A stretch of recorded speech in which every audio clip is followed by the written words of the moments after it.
I'm going to be so excited to do more coverage with you. Let's wrap this up with what we call a city walkability rating, where we address you score the walkability, public transit, and cycle friendliness of your city on a scale of 1 to 10. 1 is the lowest, 10 is the highest. So these are meant to be like, their scores, their numbers, but it's more about the story behind the score. And then also maybe at some point circling back with you to see if your score changed, or sharing the video with other residents, friends in Emeryville and like saying, what would your score be?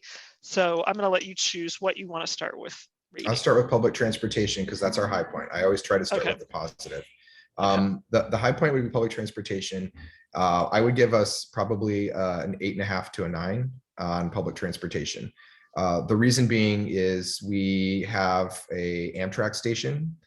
So we are connected to both regional and national rail that way. And so people take commute trains to jobs and things here in the city and can go regionally on the Amtrak train. We have a really robust bus network. And so that AC Transit, we have multiple Transbay bus lines that take people across the Bay Bridge to San Francisco. We have regional lines that take people, San Pablo has a rapid line that takes people all the way to downtown Oakland, all the way out to the county border. And then we have a lot of local lines as well. And those are highly reliable services. And Emeryville is very lucky because in our partnership with AC Transit, almost all of our buses are hydrogen fuel buses. And so we have zero emission fleet working in our city. So on that part, I think that's also positive. And then last, we have the Emery-Go-Round. Well, we have 2 things left. The Emery-Go-Round, which is a free shuttle service. So we have one of the only free transit systems in the country.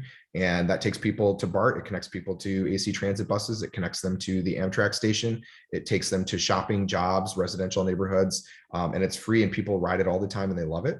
And so we have that as a reliable service. And then last, we have a program called 8 to Go, which is an on-call $1 fare for any person who is a senior or has a mobility limitation, is of any age, who wants a personalized shuttle pickup to take them to either a regional medical center or a transit hub or certain destinations within our zip code.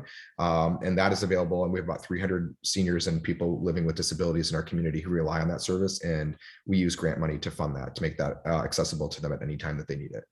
So I would say we do very well on public transportation. I would say that the places where we could improve, why is it not a 10, is bus stops.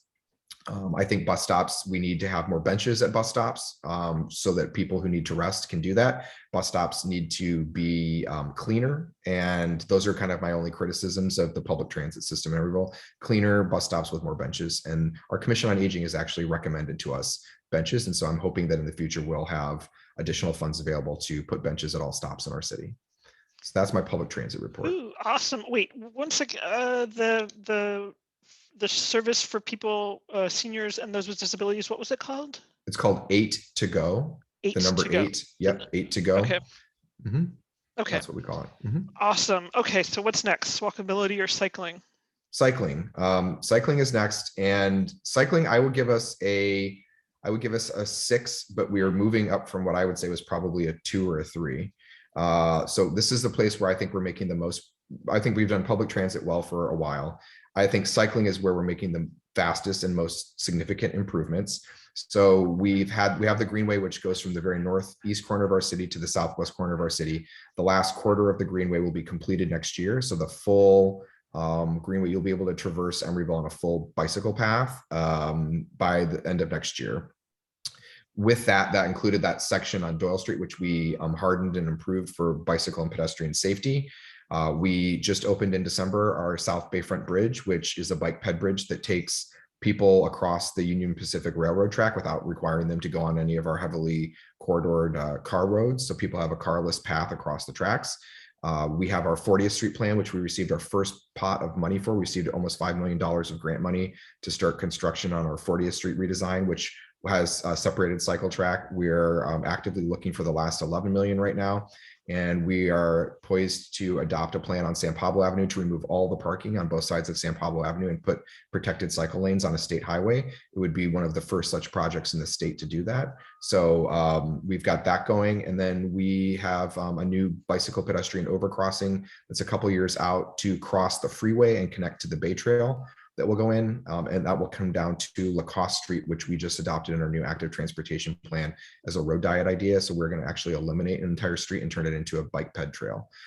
So I would say we are up and coming, and I'm really hoping that the full network of Emeryville projects will be built out. One I'm really excited about that's out my back door. We have an existing building that is being renovated as part of a residential project.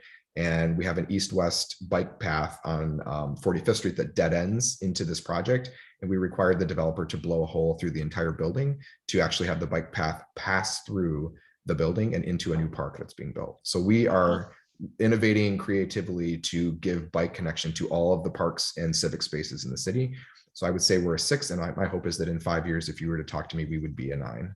Okay. Exciting. Okay, so rounding off on walkability. We get a 3.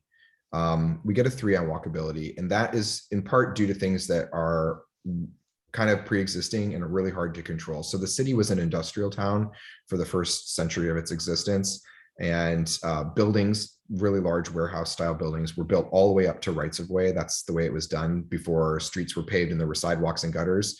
So the sidewalks that exist through most of the city are extremely narrow. And there isn't really space to widen them. So when we think of complete streets, there are some major roads where people would walk, I think, more regularly, but the walking conditions are not favorable because the distance between the curb and the side of a building is less than 6 feet in many places. And that's not really make it passable through some of our corridors in the city. And that I don't get to give us a pass on walkability just because it is the way it is. I think other things that were done for years, there was kind of this desire prior to my time on council to just let developers build things all the way up to lot lines with very little regard for street trees or street sidewalk infrastructure. We've been adding bulb outs and other things there. In fact, there's a block from my house where there are no sidewalks. So when I think about it, yeah, there's 2 streets in the city that have no sidewalks at all. So there, even in an urban setting, we have work to do. What we have done is with our planning regulations, there's a lot of redevelopment of stuff. We have now complete street plans in our planning regulations, and we do require the undergrounding of utilities to remove utility poles from the middle of sidewalks where, like, I don't know how a lady with a stroller or a man in a wheelchair was to get around those things. We have requirements to underground utilities, to widen sidewalks, to do other things, bioswales to collect rainwater for filtration. We do have a whole plan now, and so those things do happen, but they're on a block by block basis, which is far less than ideal. So I would say we get a 3 on walkability. The irony of it is that we are very close to being a 15-minute city, meaning that you could walk to any park or playground or any civic space, restaurant within 15 minutes. We're almost completely at that place. So it's not that we're not walkable, it's just that I don't think the infrastructure reflects our vision for ourselves.